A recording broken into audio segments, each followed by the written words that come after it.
It's so nice to be here. I love you too. I love you because you believe. I love you because you believe in personal freedom. I love you because you believe that the individual is greater than the state and our freedoms come from God and not from the government.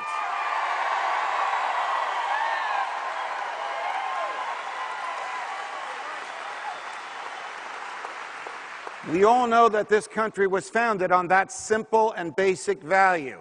When Jefferson wrote in the Declaration of Independence that all men are created equal and endowed by their Creator with certain inalienable rights, a phrase that everyone in this room has memorized, and if you have grandchildren, your grandchildren will recite it back to you. He was wedding to the United States of America at its birth the concept of natural law, which is that there is an order to the universe created by God which regulates even the government.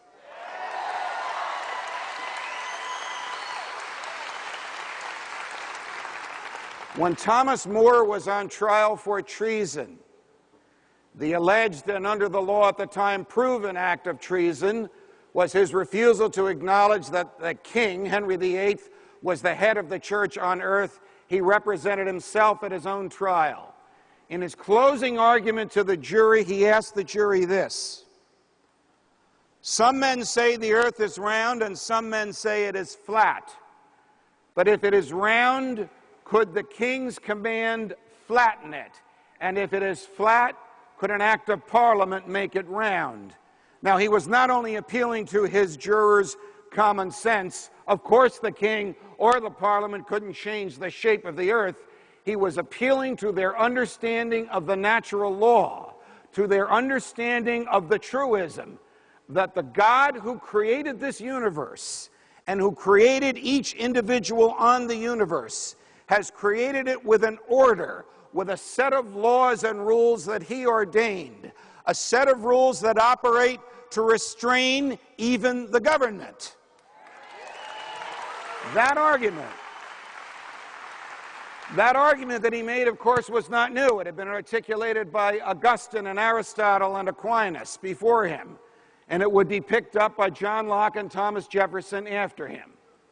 You know, when we were colonists and the king and the parliament were looking for unique ways to raise money, they came up with this awful piece of legislation called the Stamp Act. The Stamp Act required that everybody in the United States, not in Great Britain, but only here, had to have on every piece of paper in their home, every book, every legal document, every financial document, every piece of correspondence, every invoice, even a poster to be nailed to a tree or a pamphlet to be distributed to your neighbors. Every piece of paper had to have a stamp on it that bore the image of the king. You think the post office is bad today? You had to go to a British government post office in the United States to buy these stamps. Question: how did the king and the parliament 3,000 miles away know if you had the king's stamp on every piece of paper in your home? Answer: Parliament enacted a hateful piece of legislation called the Writs of Assistance Act.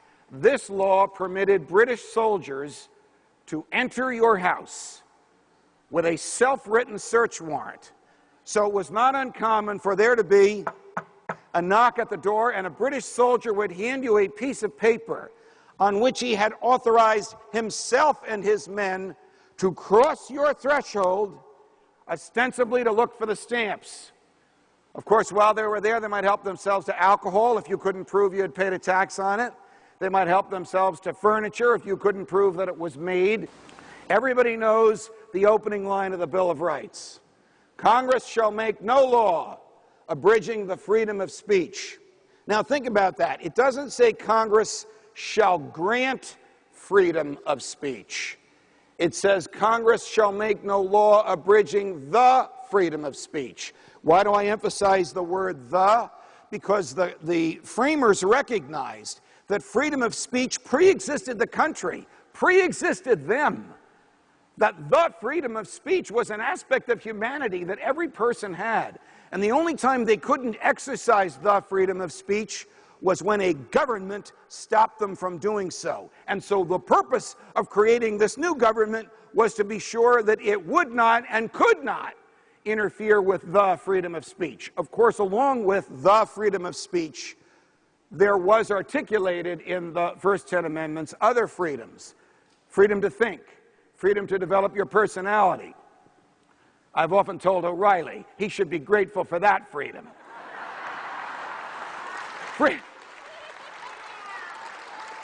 Freedom to worship or not to worship. Freedom to travel. Freedom to express your thoughts personally, privately, or in writing and publicly. Freedom to carry and use a gun.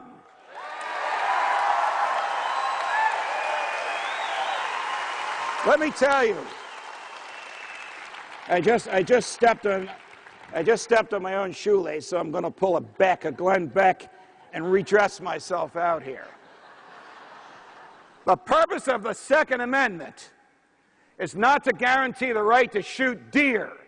It's to guarantee the right to shoot at the government if it is taken over by tyrants.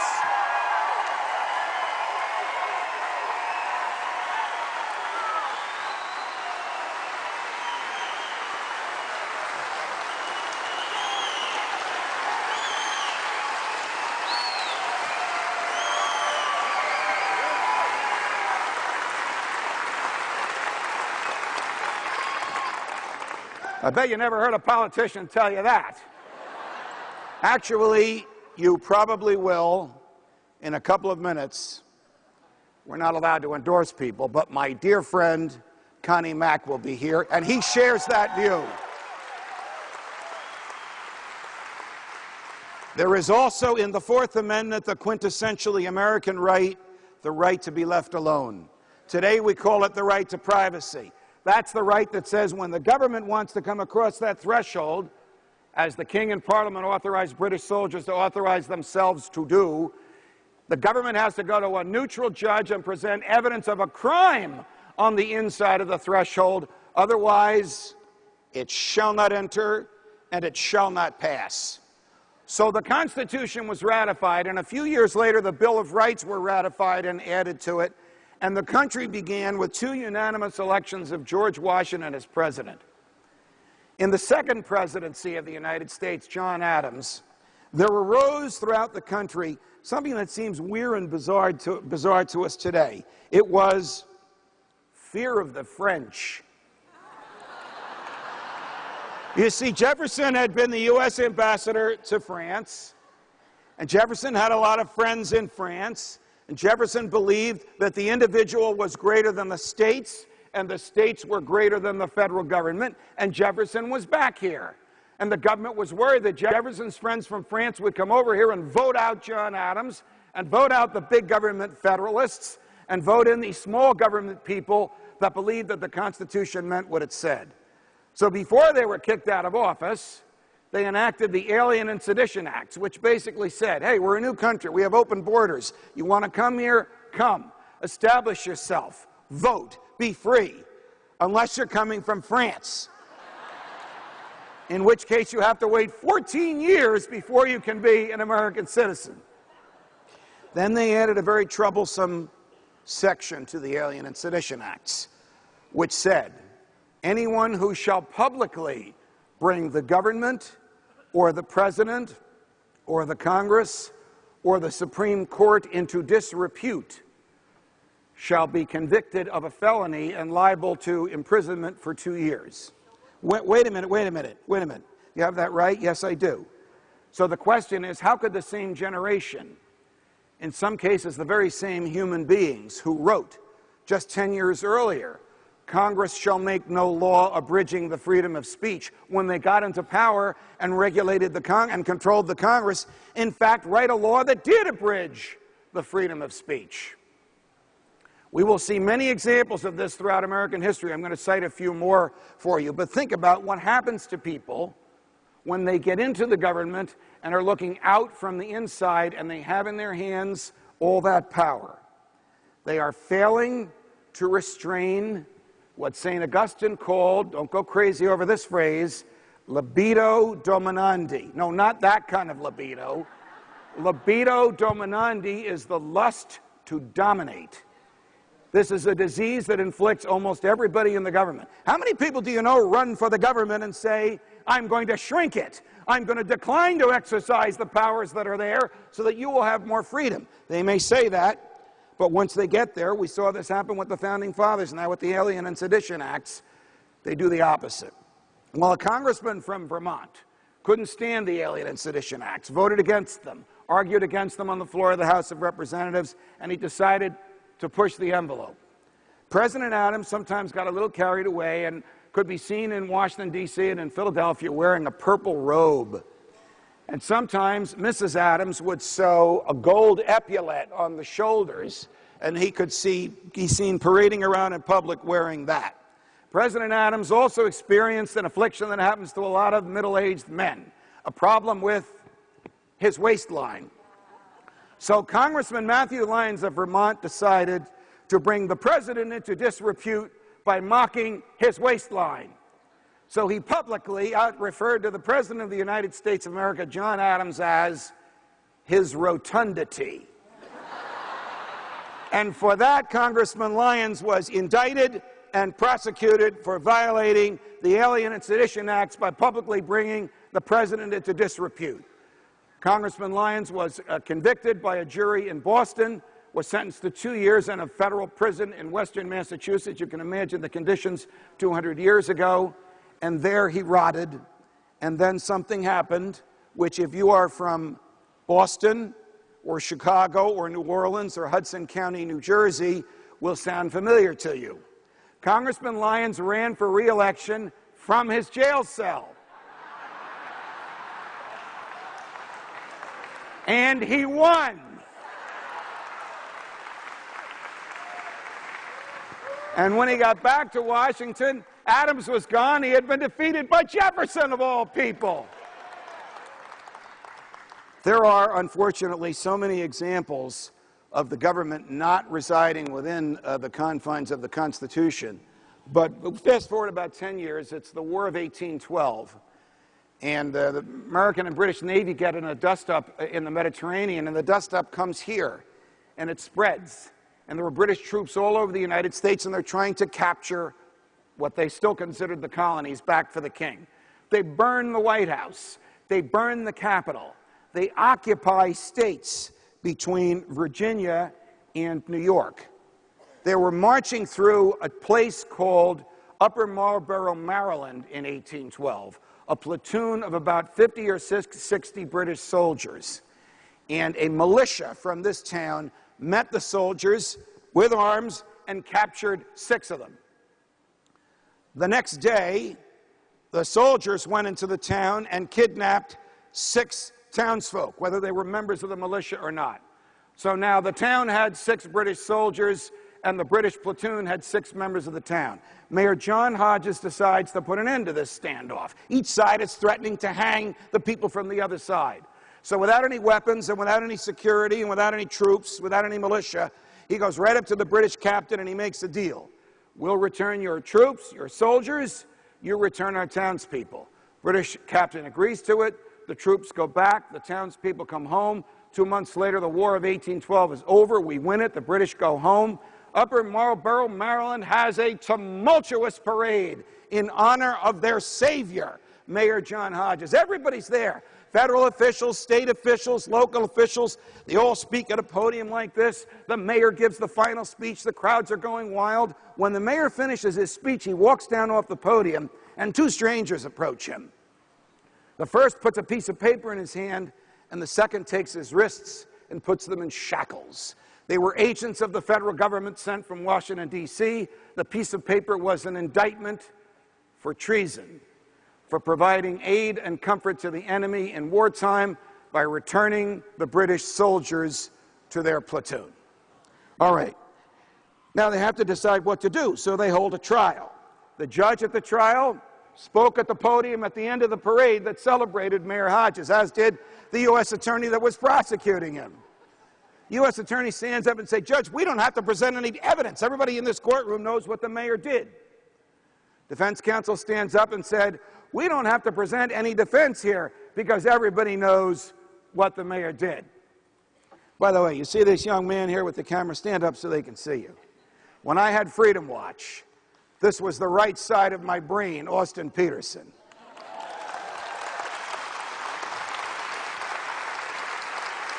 He's now been promoted. He works for Freedom Works, which is one of the reasons you're all here. So the judge says to the jury, think about how the times have changed. Gentlemen, there were no ladies in the jury at the time. Gentlemen, I want you to go across the street to the local tavern. And after you finish drinking, deliberate your verdict and come back here and give it to us. Foreperson raises his hand and says, Your Honor, we don't have to deliberate. We already know the verdict. The mayor is not guilty. Now, what was this? This was the first example in American history of jury nullification. 12 farmers said to the almighty federal government, thou shalt not pass. No matter what is written in a statute books, no one was harmed by this. He risked his life, and you're not going to put him in jail for treason. Now, here's the dark side to this. The Justice Department has a rule that before anybody can be prosecuted for treason, the President of the United States himself must authorize the prosecution.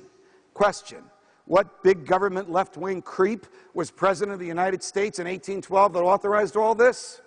James Madison, the person who wrote the Constitution. All right, fast forward to our own day. You'll remember this.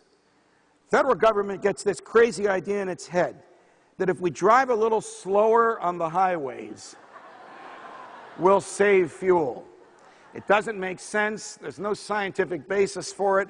Just like the Stamp Act was really intended just to get the soldiers across the threshold, this was intended to have the feds remind everybody that they're still the boss. But even the liberal Democrats acknowledged that there's nothing in the Constitution that authorizes the federal government to regulate speed. So the Congress decides to appropriate money, which means borrow it from the Chinese, and send it to every state in the union, and basically saying, here's this cash. If you take it, you must use it to repave the federal highways in your state, and you must also agree to lower the speed limits on all highways in your state, whether it's the ones you're repaving or not, down to 55 miles an hour.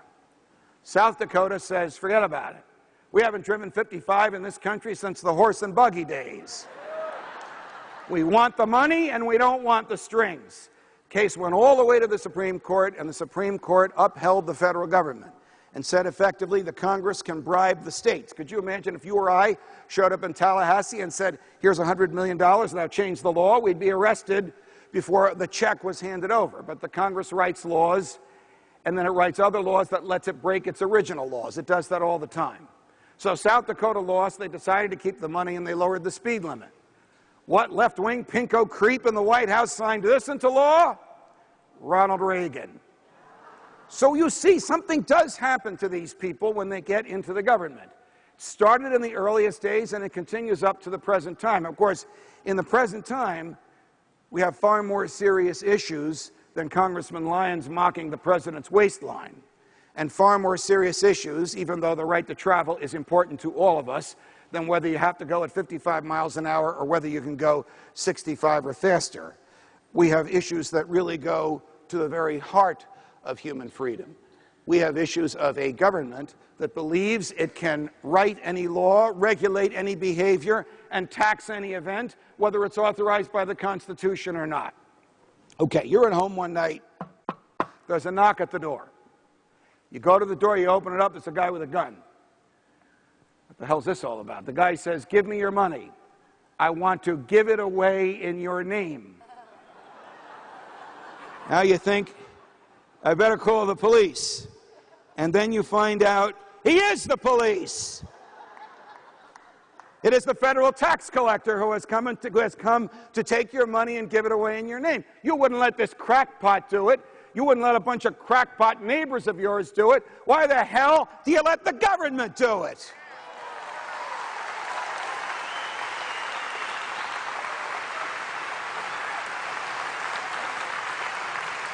In the United States of America, there are three ways to acquire wealth.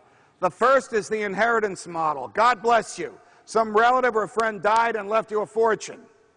The second is the economic model. You voluntarily trade with someone else. Your intellect, your skills, your knowledge, the sweat of your brow, your hard work and your time. That's the economic model. The third model is the mafia model. Give me your money or else. Which model does the government use? Again, why do we permit this to happen? You know, the same Declaration of Independence that says that we are created that our rights come from our Creator and are inalienable also says that all the power the government has comes from the consent of the governed. Think of all the things that the government does to us today that no one in this room has ever consented to, and probably the people that you have sent to Washington have never consented to either. Like, for example, the Patriot Act. I was speaking to a group of members of Congress, and, you know, lawyers are taught early on, don't ask a question unless you already know the answer.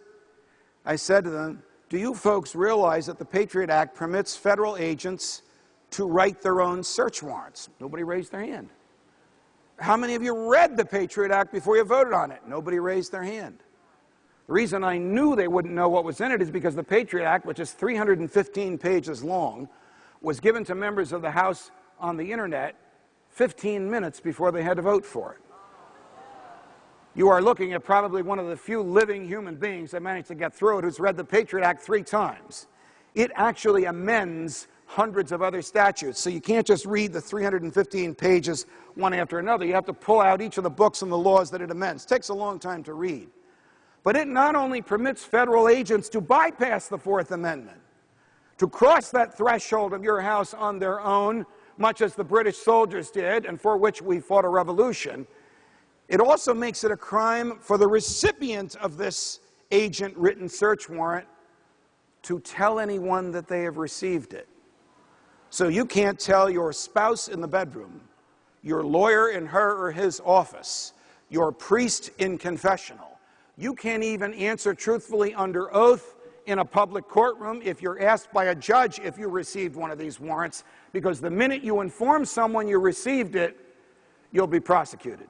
Don't believe me? 2 FBI agents walk into a library in Bridgeport, Connecticut, and one of them has a self-written search warrant under his arm. I know this sounds like a joke. 2 guys walk into a bar and one of them has a duck under his arm. I won't go there, because there's a lot of families here. The FBI agent hands the search warrant to a volunteer librarian who was 85 years old. She says to him, who the hell are you, sonny? He says, I'm an FBI agent. This is a warrant to allow us to find out who's been reading books in this library. When I think about this, the government owns the building, the government owns the shelves, the government bought the books. How could it possibly be a crime to read a government-owned book from a government-owned library? Nevertheless, the feds were there. She hands this search warrant to her 75-year-old assistant, whereupon the 2 of them are prosecuted for discussing and revealing the existence of the self-written search warrant. 2 years later, the case is ready for trial. On the eve of trial, the federal judge calls the prosecutors and defense counsel in and says, before we start the trial against these 2 young ladies, who are now 87 and 77, I want you to know that tomorrow morning I'm going to be on the front page of the New York Times and every major newspaper in the country because I am about to declare the Patriot Act unconstitutional.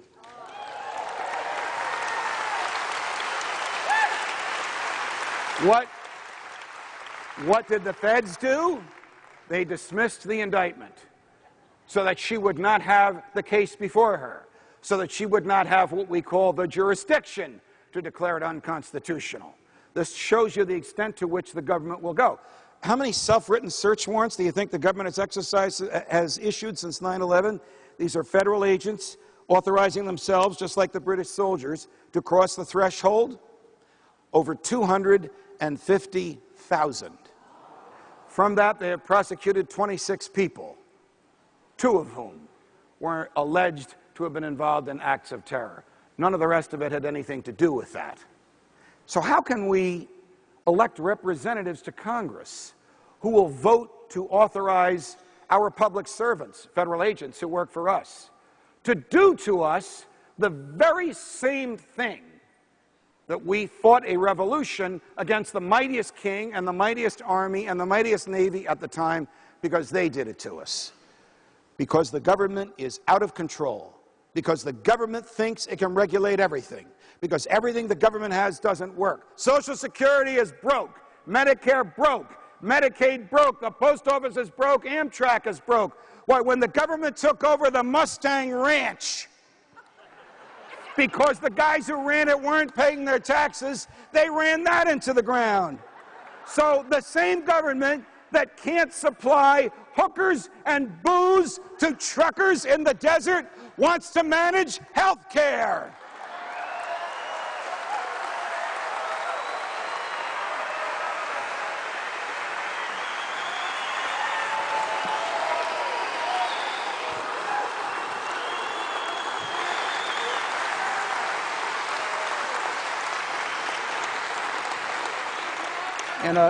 In a couple of minutes after I leave the stage, I don't know if it's before Congressman Mack or after him, you will have the privilege of observing a performance by one of the greatest public speakers in modern America, for whom I had the wonderful opportunity to work when we worked together at the Fox News Channel.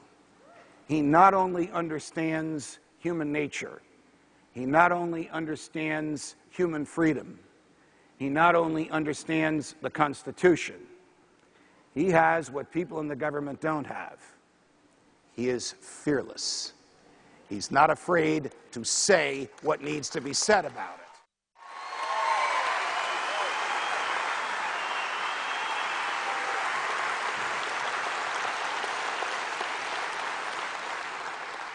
I'm not even going to tell you his name, but you know of whom I speak.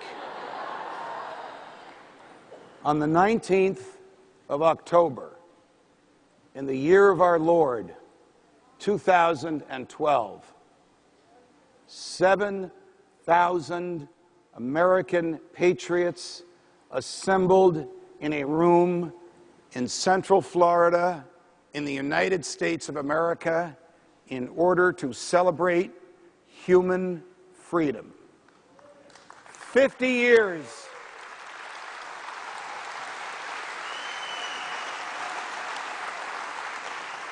50 years from now, 10 years from now, 4 years from now, will there be anything left to celebrate?